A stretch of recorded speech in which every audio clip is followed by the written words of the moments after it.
Bonjour à tous, aujourd'hui nous sommes le 22 septembre 2024, c'est le deuxième jour des Journées européennes du patrimoine.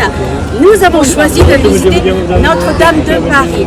Souvenez-vous, il y a 5 ans, une partie de Notre-Dame de Paris, dont la magnifique flèche, a été détruite par un incendie qui a duré près de 15 heures. Et bien aujourd'hui, 5 ans plus tard, et à 3 mois de la réouverture de Notre-Dame de Paris, nous avons choisi de nous plonger au cœur des opérations de restauration. Lors des Journées européennes du patrimoine, Notre-Dame de Paris a choisi de présenter 9 espaces pour permettre au public de découvrir toutes les opérations de restauration. Du pilotage de la restauration à la protection de Notre-Dame de Paris, de la restitution des charpentes à la restauration de la couverture et des ornements, en passant par la restauration des décors et la reconstruction des voûtes et les maçonneries. Nous avons choisi de visiter notamment 3 d'entre eux. D'abord, l'espace dédié au pilotage de la restauration. De quoi s'agit-il ? Et justement derrière moi, vous avez le stand de l'établissement public. Donc l'établissement public, c'est le maître d'ouvrage de l'opération. C'est à lui qu'a été confié le pilotage global de cette opération.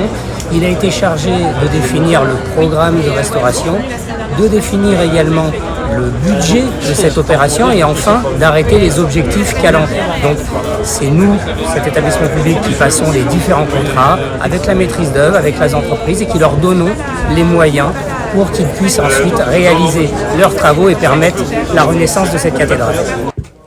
Les 2 autres espaces que nous avons choisi de visiter concernent d'une part l'espace dédié à la restitution des charpentes et d'autre part celui dédié à la restauration de la couverture et des ornements. Pour une raison simple, nous avons voulu savoir comment la magnifique flèche de Notre-Dame de Paris, entièrement détruite il y a 5 ans, a été restaurée. Ce que nous avons appris, c'est que cette flèche, qui mesure 66 mètres de haut, a été restaurée à l'identique, avec les mêmes matériaux d'origine, c'est-à-dire du chêne pour la structure et du plomb pour la couverture et les ornements. Voyons d'abord ce qui se passe avec la structure en chêne. Moi, je suis parti à partir des plans des architectes et avec aussi, j'ai utilisé aussi des archives nationales qui sont les archives de l'époque de 1858 et en collaboration avec les architectes, bien sûr. Ça a duré combien de temps la restauration ? Environ 2 ans, un petit peu plus de 2 ans. Ah ben, elle est visible de tout le monde depuis la rue en fait. Elle est complètement terminée pour la charpente et en partie couverte par la couverture, mais elle est complètement finie.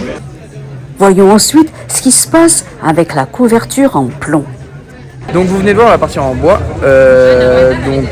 nous on arrive juste après, on va venir habiller, le terme c'est habiller, la partie qui du coup a été faite au préalable et a été recouverte. On va venir l'habiller en plomb du haut en bas. On a fait la première partie en début d'année et la deuxième partie devrait s'achever en fin d'année prochaine. Et pourquoi vous avez choisi de couvrir cette partie en bois avec du plomb alors ? Pourquoi ? Parce que c'était comme ça à l'original. Donc on s'est posé très peu de questions et aussi parce que c'est le matériel le plus durable, écologique et solide. Pour rappel, outre la flèche, l'incendie de 2019 a détruit intégralement les toitures de la nef et du transept. L'ensemble des opérations de restauration a mobilisé plus de 250 entreprises représentant plus de 50 corps de métier.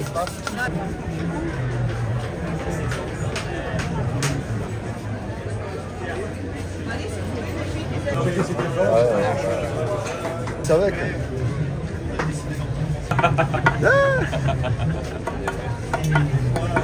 Si le public est rassuré de voir Notre-Dame de Paris ouvrir de nouveau ses portes en décembre, une question le préoccupe néanmoins.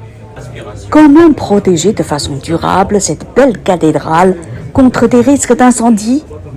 Aujourd'hui, plusieurs mesures ont été intégrées dans la restauration de la cathédrale. Donc, c'est même la seule partie qui, entre guillemets, n'est pas restaurée à l'identique. Donc, toute la cathédrale est restaurée à l'identique, mais on a collectivement choisi de rajouter des dispositifs de protection au feu pour ne pas que cet incendie se reproduise. Donc parmi les plus célèbres, on va parler de la brumisation. On a aujourd'hui un système de brumisation qui est déployé dans toute la charpente de la cathédrale et qui permettrait, en cas de départ de feu, d'étouffer cet incendie. On a aussi mis en œuvre des fermes coupe-feu, c'est-à-dire que le grand comble, la forêt de Notre-Dame, aujourd'hui est recoupée en différentes parties alors qu'elle était avant dans un volume unique. Aujourd'hui, elle est décomposée en 3 volumes de manière à séparer ces volumes et à les protéger les uns des autres, là encore en cas de départ d'incendie. Et puis on a aussi quelques mesures moins connues qui ont été mises en œuvre, comme par exemple l'épaississement des voliges. Donc la volige, c'est la partie de bois sur laquelle les couvreurs viennent poser la couverture de la cathédrale en plomb. Et ces voliges, qui étaient initialement d'environ 2 cm d'épaisseur, le choix a été fait de les passer à 4 cm d'épaisseur pour qu'elles offrent également une protection au feu supplémentaire. Enfin, on a évidemment refait complètement le système de détection incendie pour s'assurer que tout départ de feu serait immédiatement détecté.